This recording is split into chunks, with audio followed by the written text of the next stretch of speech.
کہ ممکن ہے کہ کوئی ریلیف مل سکے، مگر جتنا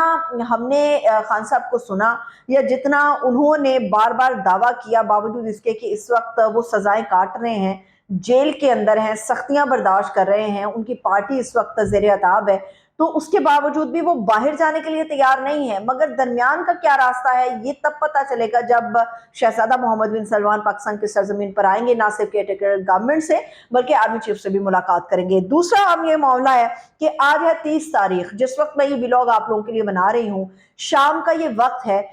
تقریباً 6 بجنے کے قریب ہیں اور چند ہی گھنٹے باقی رہ گئے ہیں، تقریباً 6 ہی گھنٹے باقی رہ گئے ہیں، 6 گھنٹے سے بھی 5 گھنٹے باقی رہ گئے ہیں کہ عوام کے لیے ایک خبر ہمارے سامنے آ جائے گی،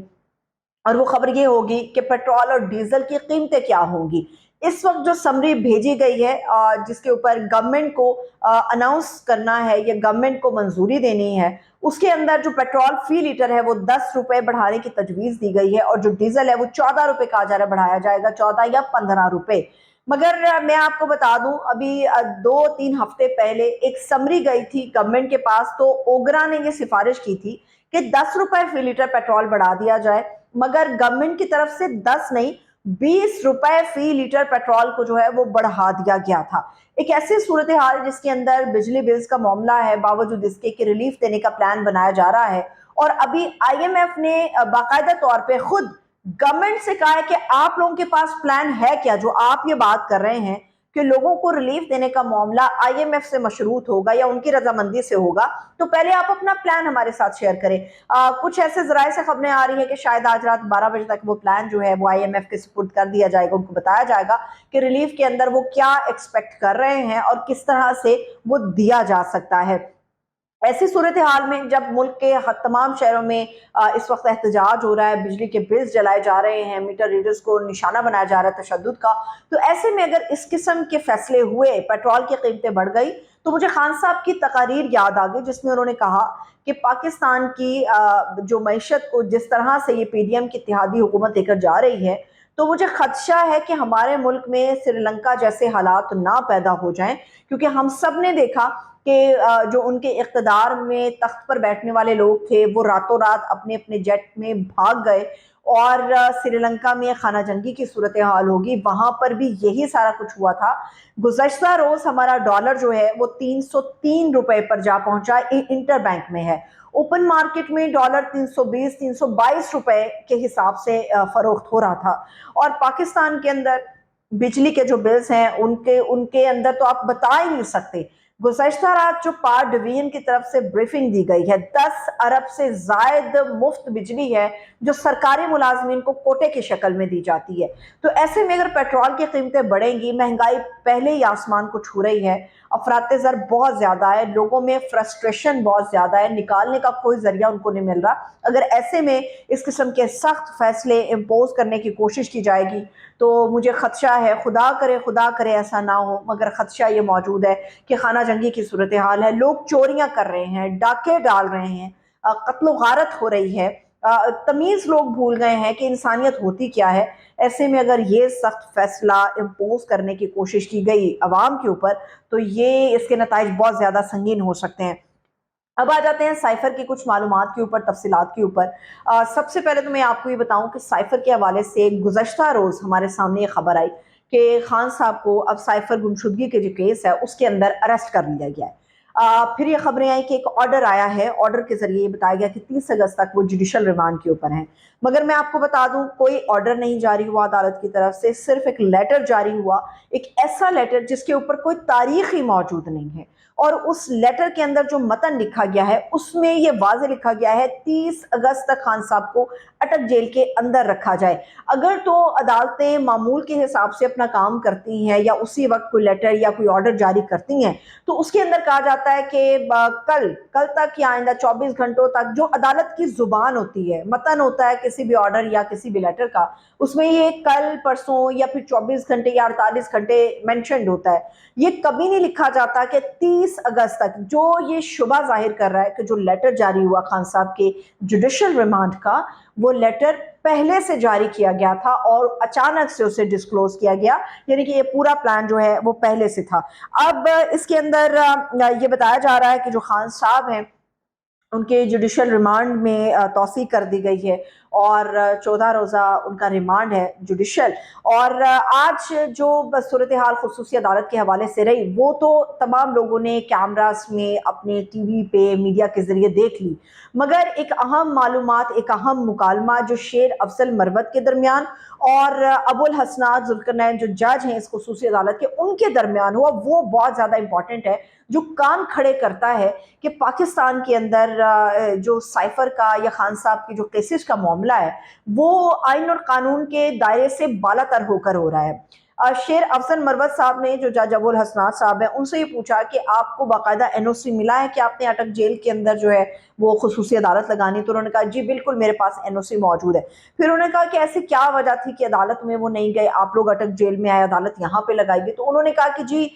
سیکیورٹی وجوہات کی بنا پر خان صاحب کو جو ہے وہ اٹک جیل سے باہر نہیں لایا گیا. جو ایک بہت عام نکتہ جو شیر افضل مروت نے ان سے پوچھا اور جو جواب ملا وہ خطرناک تھا. شیر افضل مروت نے جج ابو الحسنات صاحب سے پوچھا کہ جج صاحب آپ مجھے یہ بتائیے کہ آپ کی عدالت سے ایک خصوصی آرڈر پاس ہوا تھا جس میں کہا گیا تھا کہ 30 اگست کو جو خان صاحب ہیں، جو کپتان ہے، چیئرمین ہے تحریک انصاف کے، ان کو عدالت میں پیش کیا جائے، ہر صورت پیش کیا جائے. لیکن وہ عدالت تو نہیں ہے، آپ کی عدالت اٹک جیل میں آئی، تو کیا آپ نے یہ اٹک جیل کے اندر عدالت سجانے سے پہلے حکم نامہ اپنا وہ واپس لیا؟ تو اس کے اوپر انہوں نے کہا جی نہیں، میں نے وہ حکم نامہ جو ہے وہ واپس نہیں لیا. یہ کان کھڑے کرتا ہے کہ کس طرح سے زور زبردستی سے آئین اور قانون کی دھجیاں اڑائی جا رہی ہیں. اور ایک اور بھی اہم چیز، جب خان صاحب کے اوپر اٹیک ہوا، ایک نہیں 2 مرتبہ اٹیک ہوا، بار بار وہ سپریم عدلیہ سے کہہ رہے تھے میری جان کو خطرہ ہے، مجھے ویڈیو لنکس کے ذریعے یا تو لے لیا جائے. مگر اس وقت جب وہ باہر تھے ان کی جان کو شدید خطرہ تھا، حملے کا خطرہ تھا.